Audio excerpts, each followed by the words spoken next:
खुलुमबाय बेयो बड'लेण्ड इंखं टेलिभिजन दिनै 15 जानुवारि 2023 रबिबार खालि सानथिनि बरादखौ नोंथांमोननि खाथियाव लाबोदों आं सदानन्द दैमारिया।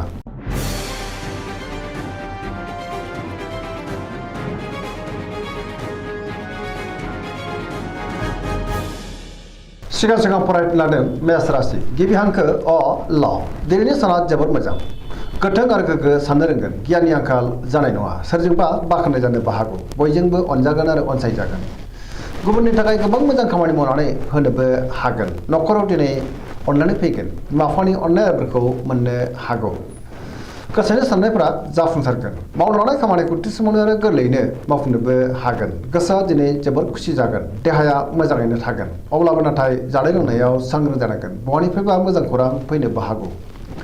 रांखावरियाव मोजां अब्लाबो नाथाय खरसायाबो बांगोन बेफार फालांगियाव मोजां होनजायो सोरबा लोगोनिफ्राय हेफाजाबखौ मोननो हागोन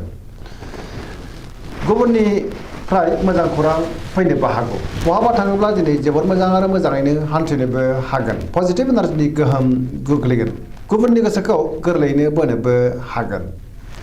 लाइमोनफ्रा जोबोद खुसि जागोन आरो गावबा गावनि गोसोनि साननायखौ फोरमायलायनोबो हागोन वृष राशि गिबि हांखो इ उ ब दिनैनि साना मोजां आरो गाज्रिनि गेजेरजों बाबेरलांगोन गोसोखौ दिनै जोबोर गुलुं गुजुं मोननो हागौ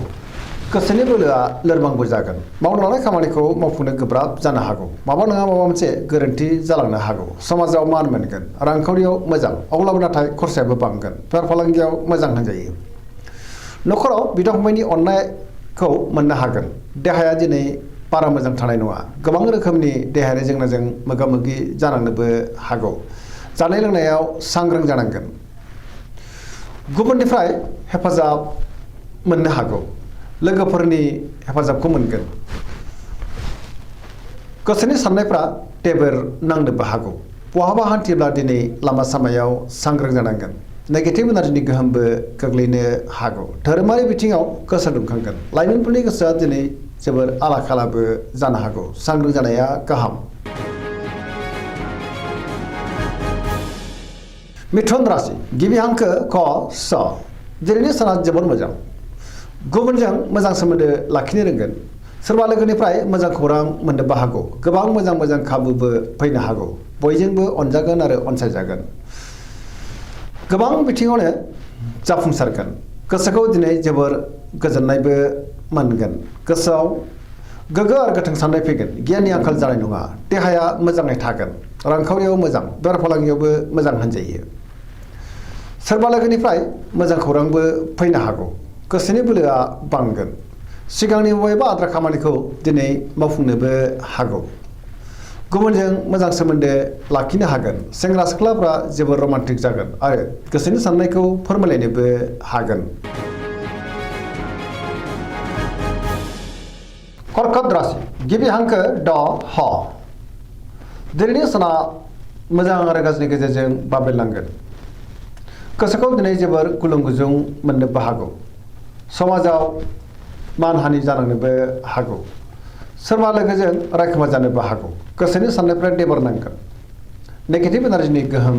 गोग्लैनोबो हागौ सांग्रां जानाया गाहाम मावनो लानाय खामानिखौ मावफुंनो हायोब्लाबो माबा नङा माबा मोनसे गोरोन्थिबो जालांनो हागौ रांखावरियाव मोजां बेफार फालांगियावबो मोजां होनजायो न'खराव अननानै फैगोन बिमा बिफानि अननायफोरखौ मोननो हागौ देहाया मोजाङै थागोन अब्लाबो नाथाय जानाय लोंनायाव सांग्रां जानांगोन गुबुननिफ्राय हेफाजाबबो मोननो हागोन समाजाव दिनै मान मोनगोन फरायसाफ्रा फरायनायाव गोसो दुंखांगोन आरो मोजां फिथाइ मोनगोन लाइमोनफोरनि गोसोआ दिनै जोबोर आला खाला जागोन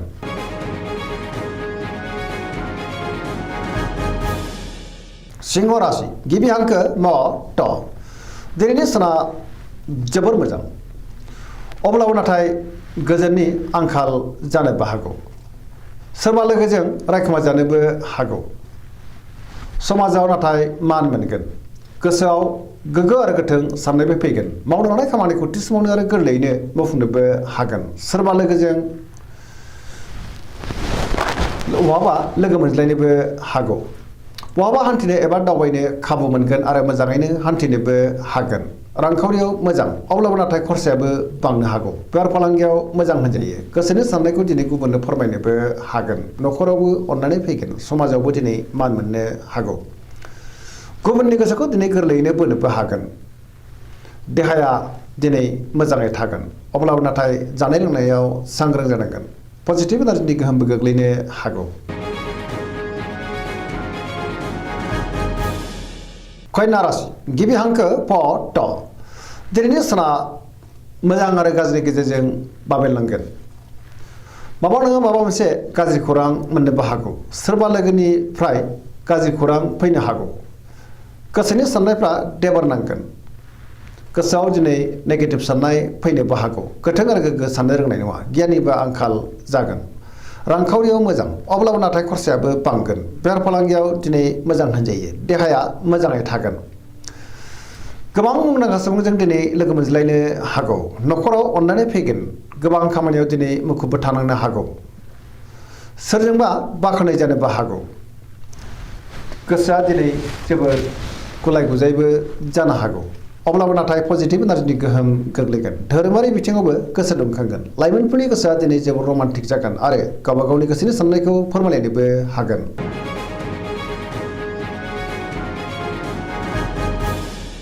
तुला राशि गिबि हांखो र ट दिनैनि साना मोजां आरो गाज्रि गेजेरजों बाबेनलांगोन गोसोनि साननायफ्रा देबार नांनो हागौ गोसोनि साननायखौ दिनै गुबुननो फोरमायनो गोब्राब जागोन मावनो लानाय खामानिखौ मावफुंनायाव गोब्राब जानोबो हागौ देहाया मोजाङै थागोन अब्लाबो नाथाय जानाय लोंनायाव सांग्रां जानांगोन रांखावरियाव मोजां बेफार फालांगियावबो मोजां होनजायो गुबुननि थाखाय नाङा फाङा जेंनायाव गोग्लैनांनोबो हागौ न'खराव बिसि फिसायनि गेजेराव अननानै फैगोन समाजावबो मान मोननो हागोन सोरजोंबा बाख्नाय जानोबो हागौ गुबुननि गोसोखौ बोनो नाथाय गोब्राब जानोबो हागौ सोरबा लोगोनिफ्राय हेफाजाब मोननो गोब्राब जागोन सोरजोंबा थगायजानोबो हागौ सेंग्रा सिख्लाफ्रा दिनै जोबोर आला खाला जागोन गोसोनि साननायखौ फोरमायलायनो गोब्राबबो जानो हागौ नेगेटिभ एनार्जिनिबो गोहोम गोग्लैनो हागौ सांग्रां जानाया गाहाम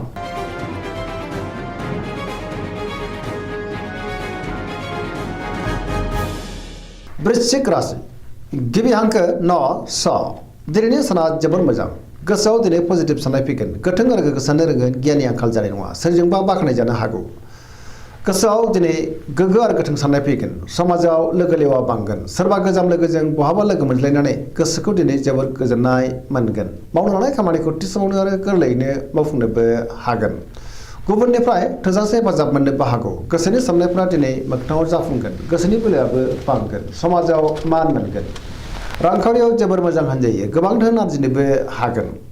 बेफार फालांगियाव जोबोर मोजां मुलाम्फा मोननो हागोन देहाया दिनै मोजाङैनो थागोन लाइमोनफ्रा जोबोर रमान्टिक जागोन आरो गावबा गावनि गोसोनि साननायखौ फोरमायलायनोबो हागोन सोरबा लोगोनिफ्राय थोजासे हेफाजाबबो मोननो हागौ पजिटिभ एनार्जिनि गोहोम गोग्लैगोन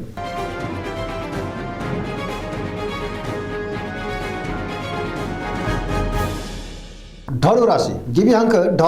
फ भ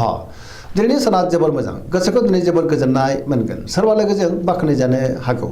गोसोआव दिनै गोथों आरो गोग्गो साननाय फैगोन गियाननि आंखाल जानाय नङा मावनो लानाय खामानिखौ थि समावनो आरो गोरलैयैनो मावफुंनो हानानै गोसोआ जोबोर खुसि जागोन रांखावरियाव मोजां अब्लाबो नाथाय खरसायाबो बांनो हागौ बेफार फालांगियाव जोबोर मोजां मुलाम्फा मोनगोन समाजाव दिनै बयजोंबो मान होजागोन देहाया मोजाङै थागोन न'खराव अननानै फैगोन बिदा फंबायनिफ्राय थोजासे हेफाजाबबो मोननो हागौ बहाबा दावबायनो एबा हान्थिनो खाबु मोनगोन आरो मोजाङैनो हान्थिनोबो हागोन लाइमोनफोरनि गोसोआ दिनै जोबोर रमान्टिक जागोन आरो गावबा गावनि गोसोनि साननायखौ फोरमायलायनोबो हागोन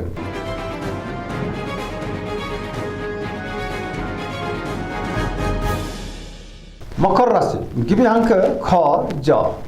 दिनैनि साना मोजां आरो गाज्रिनि गेजेरजों बाबेनलांनो हागौ गोसोनि बोलोआ लोरबांबो जानो हागौ गोसोनि साननायफ्रा दिनै देबार नांनोबो हागौ मावनो लानाय खामानिखौ मावफुंनायाव माबा नङा माबा मोनसे गोरोन्थि जानो हागौ आरो सोरनिफ्रायबा हेंथाबो फैनो हागौ रांखावरियाव बारा मोजां नङा नाङा फाङा खरसाया बांनो हागौ बेफार फालांगियाव बारा मोजां नङा होनजायो गोबां खहा जानोबो हागौ गुबुनजों दिनै मोजां सोमोन्दो लाखिनो गोब्राब जागोन मावनो लानाय खामानिखौ मावफुंनायाव गोरोन्थिबो जालांनो हागौ गोदान खामानियाव दिनै आखाइ होजेननो हानाय नङा न'खराव बिसि फिसायनि गेजेराव अनलायनाय फैगोन, बिदा फंबायजों मोजां सोमोन्दो थागोन आरो बिमा बिफानि अननायफोरखौ मोननोबो हागौ। देहाया मोजाङै थागोन, अब्लाबो नाथाय जानाय लोंनायाव सांग्रां जानांगोन। सेंग्रा सिख्लाफ्रा जोबोद रमान्टिकबो जागोन आरो गावबा गावनि गोसोनि साननायखौ फोरमायलायनोबो हागोन।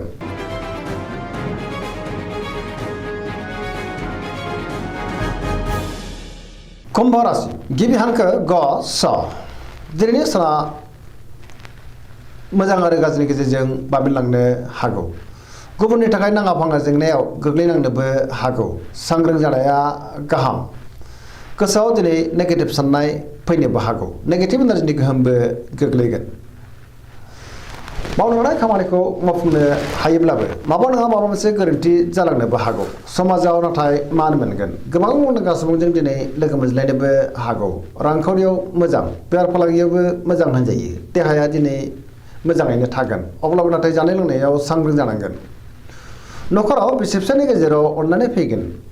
बिमा बिफानि अननायफोरखौबो मोननो हागौ। बहाबा दावबायनो एबा हान्थिनो खाबु मोनगोन आरो मोजाङैनो हान्थिनोबो हागोन।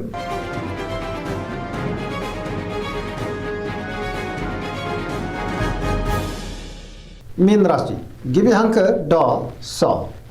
दिनैनि साना जोबोर मोजां। सुथुरखौ दिनै गोरलैयैनो फेजेननो हागोन। गुबुननि थाखाय गोबां मोजां खामानि मावनानै होनोबो हागोन। बयजोंबो अनसायजागोन आरो अनजागोन। सिगांनि बबेबा जेंनाखौ दिनै सुस्रांनोबो हागोन। गोसोआ दिनै जोबोर खुसि जागोन। पजिटिभ साननो रोंगोन आरो गियाननि आंखाल जानाय नङा। गावनि गोसोनि साननायखौ दिनै गुबुननो फोरमायनोबो हागोन। लाइमोनफ्रा जोबोर रमान्टिक जागोन। देहाया दिनै मोजाङैनो थागोन, अब्लाबो नाथाय जानाय लोंनायाव सांग्रां जानांगोन। बेफार फालांगियाव जोबोर मोजां मुलाम्फा मोनगोन। रांखावरियाव मोजां होनजायो। पजिटिभ एनार्जिनि गोहोम गोग्लैगोन। सरासनस्रायै दिनै साना जोबोर मोजां आरो मोजाङैनो बारग'लांगोन। दिनैनि राशि फरायनाया एसेनोसै। जोबनायाव बेखौनो खावलायो जाहाथे नोंथांमोना सानफ्रोमबो जोंनि बे बड'लेण्ड इंखं टेलिभिजनखौ नायबाय थायो आरो साबस्क्राइब खालामो, लोगोसे लाइक खालामो आरो शेयार खालामो। एसेनोसै, गोजोन्थों।